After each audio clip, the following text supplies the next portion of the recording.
네,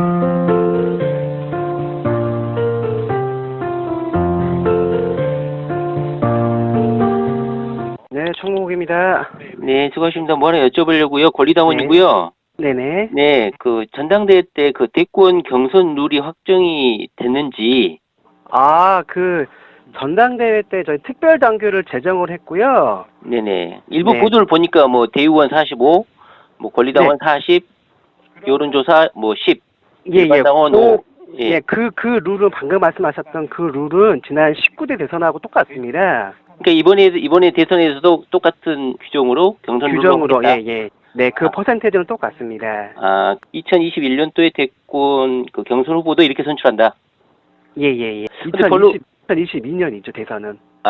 이게 네. 똑같은 룰로 한다는 건 그럼 정해진 거네, 이번에 전당대회에서. 네. 예, 언론 보도가 별로 없어가지고, 예. 이게 바뀐 게 있나 확인하고 싶어서 전화드렸어요. 아닙니다. 네, 알겠습니다. 감사합니다. 네.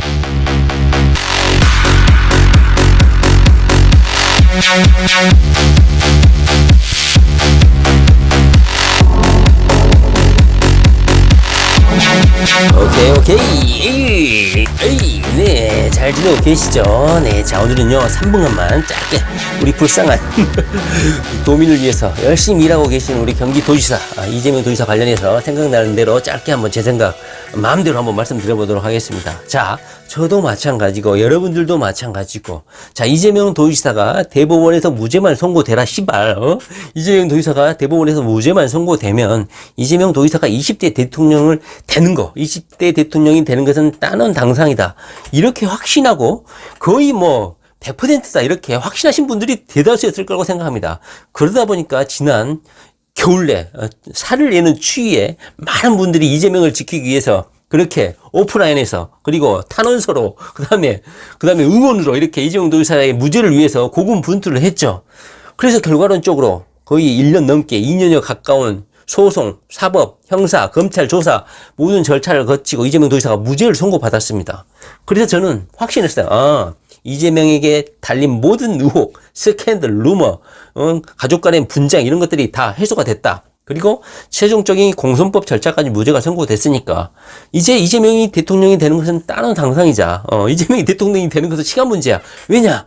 현재 대한민국은 이재명처럼 능력 있고 일 잘하고 확실한 선명성을 가지고 있는 정치 지도자가 필요한 시기거든. 그리고 워낙 많은 성과들로, 물론 큰 성과는 아니지만 많은 정치인들과 행정가들이 터부시하고 회피하고 싶어하는 그런 간지러운 것, 그리고 썩어 빠진 것, 이런 것들을 말끔하게 정리하고 청산하는 그런 모습을 보고 이재명이 대통령이 돼야 되겠다. 자기 대통령이 이재명밖에 자격이 없다. 이렇게 생각하시는 분들이 많다 보니까 이재명이 무죄 선고되고 나서부터는 이제는 시간 문제야. 이재명 도지사가 대통령이 되는 것은 가만히 현재 수준으로 적당히 일만 잘해주고 이재명 스스로도 약속했듯이 작은 일로부터 성과를 계속 드러내고 국민들의 간지럽고 어둡고 더럽고 이런 것들을 청산해내고 이렇게 확실하게 일을 하다 보면 20대 대통령이 되는 것은 시군주 먹기다. 이렇게 아마 마음을 편하게 먹었을 수도 있고 안도의 한숨을 쉬었을 거야. 무죄 선고 이후에. 그런데 우리에게 다가온 큰 장애물이 있죠. 그게 뭡니까? 바로 더불어민주당 내의 대권 후보 경선 룰이었습니다. 여러분들은 아직 대권 후보 경선까지는 아직까지 2021년 9월 달에 아마 후보가 선출이 될 것인데 그때까지 아직 많은 시간이 남아있고 현재 언론이라든가 신문에는 그냥 여론조사 대통령 후보 적합도 이런 식으로 여론조사만 계속 나오고 이재명 도지사가 1위를 하고 있으니까 뭐 이재명 도지사 이러다가 쭉 가면은 대통령이 되는 거 아니냐 이렇게 마음 편하게 생각하실 수 있을 거라고 생각해요. 그런데 이재명 도지사가 물론 대권 후보로 선출만 되면 야당에 이재명 도지사를 대적할 후보는 없죠. 그렇기 때문에 우리는 이재명 도지사가 더불어민주당 후보가 될 거라고 생각을 하고 있었다 이 말이죠. 그런데 실상은 그렇게 호락호락하지 않았다. 제가 지난 영상 연거푸 말씀드렸던 것처럼 더불어민주당의 대권 후보를 선출하는 절차가 녹록치 않다. 바로 권리당원 의견이 40%, 대의원 의견이 45%, 그 다음에 일반 당원 5%, 국민여론 10%. 저는 이게 맞는 건지, 왜냐면 더불어민주당이 후보로 선출되기가 너무 어렵기 때문에 이것이 맞는지, 경선 룰이 어떻게 됐는지 제가 지난 몇 달 동안 계속 추적을 해봤다 이 말이죠. 그러다 보니까 2020년 8월 달에 있는 전당대회 전에 향후 대권 후보 선출 절차에 대한 불협화음이라든가 이런 분쟁 소지를 막기 위해서 전당대회에서 경선 룰을 확정하겠다 이런 기사들이 쏟아져 나왔어요. 그래서 제가 대권 후보 경선 룰이 확정이 됐는지 전당대회 이후에 기사를 추적해 보니까 동영상에도 말씀드렸던 것처럼 확정이 됐다 이런 기사가 나왔던 것이죠. 그러다 보니까 그렇다면 이재명 도지사가 이런 룰이라면 대통령이 될 가능성이 거의 지금 희박하거든요. 왜냐하면 현재 더불어민주당 내 현직 국회의원들이라든가 대의원들이라든가 권리당원의 대부분의 80% 90%는 친문 세력들 위주로 구성되어 있기 때문에 이재명 도지사가 더불어민주당 대권 후보가 되는 것은 거의 불가능에 가깝다. 대법원에서 무죄만 선고가 되면 이재명 도지사가 대통령이 되는 것은 이제 일사천리다 이렇게 생각했는데 더불어민주당의 대권 후보가 되지 않으면 그것이 불가능하다는 것을 이제 깨닫게 된 것이죠. 그래서 경선룰이 맞는지 안 맞는지를 제가 너무나 의심스러워가지고 계속 추적해보니까 일부 기사에서는 확정이 됐다. 그래서 제가 영상 앞에서도 붙였지만 더불어민주당 중앙당에 한번 전화를 해봤어요. 이게 맞는 건지. 그래서 연결해서 이 실무자인 총무부에 연결을 했고 그것이 바로 이 영상 앞에 제가 이게 실어놓은 바로 통화 녹취록입니다. 제가 처음에는 제가 소속해 있는 더불어민주당 시당 그다음에 도당 여기 한번 전화를 해봤어요. 그런데 거기에서 직원들이 말씀하시는 것은 중앙당에서 어떤 문서라든가 이런 것이 내려오지 않아서 잘 모르겠다. 그래서 자기가 확인해보고 연락을 주겠다 해서 사무처장한테도 물어보고 당직자한테도 물어보고 했다는 거야. 결국은 근데 답변을 제대로 못 해가지고 제가 중앙당에 한번 전화를 해보니까 이 경선 룰에 관해서 확실하게 답변을 해줄 수 있는 분이 바로 총무부 담당자라고 해가지고 제가 통화를 했고 지난 19대 대통령 경선 룰하고 똑같이 특별 당규를 만들었고 그것이 2022년도에 대통령 후보를 선출하는 더불어민주당 경선 룰과 똑같이 하기로 했다. 이런 답변을 주셨습니다. 물론 그분이 뭐 당직자니까 더불어민주당 내에서 계속 일하는 사람이니까 뭐 뚱딴지 같은 소리를 하지는 않았을 거라고 생각합니다. 경선룰은 19대 선거하고 똑같다. 다시 말하면 대의원 의견 45%. 너무 비율이 높은 것 같아. 대의원 의견 비율이. 그 다음에 권리당원 의견이 40%. 그리고 우리가 그렇게 한호하고 이재명이 1위다 하는 여론조사가 겨우 10%. 그리고 일반 당원 회비를 안 내는 일반 당원 의견이 5%밖에 반영이 안 된다. 현재까지 제가 얻은 답변은 이것이고 현재까지는 아직 대권 분위기가 무르익지 않고 경선이 아직 임박하지 않았기 때문에 이것이 수면 아래에 가라앉아 있는데 나중에 더불어민주당 경선 시즌이 다가오게 되면 아마 이것이 정당한 국민 여론을 반영하는 것이냐 하면서 아마 논란이 크게 일어나지 않을까 싶어요. 그런데 지난 19대 대통령 더불어민주당 대권 후보를 선출할 때도 이런 식으로 했다는 거야. 그렇기 때문에 이 룰이 전혀 잘못된 것은 아니고 뚱딴지 같은 룰은 아니라는 거야. 이미 한번 실험을 통해서 검증이 된 대권 후보 경선 룰이기 때문에 이번 20대 대통령 후보를 선출하는 경선 룰로 적용을 해도 큰 문제는 없다 이 말이죠.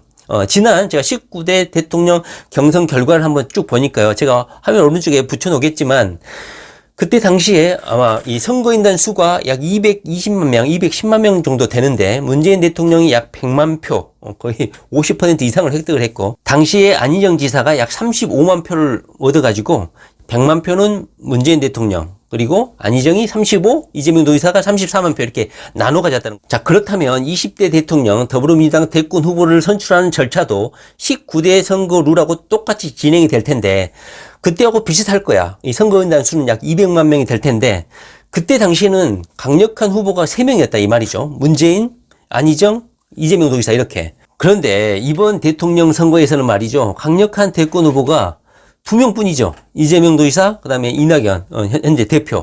그렇기 때문에 이 200만 표 가까운 선거인단 수를 어떻게 2명이서 나눠 가질까? 현재의 경선 룰이라고 한다면 저는 이재명 도지사가 대선 후보가 되는 것은 상당히 힘들다. 이렇게 보고 있는데 거기다가 친문 세력들이 자신들의 후보를 위해서 거기다가 한 명의 후보를 끼워 넣을 가능성도 저는 있다고 봅니다. 예를 들면 유시민이라든가 뭐 추미애라든가 현재 뭐 정세균 국회의장 같이 이렇게 한 명이 중간 한 명 끼워버리면 이재명 도지사에게 갈 절반의 표가 분산이 돼버리는 그런 효과도 있거든요. 그런데 현재 상황으로 이낙연, 이재명 이 2명만 현재 진출하게 된다. 후보로.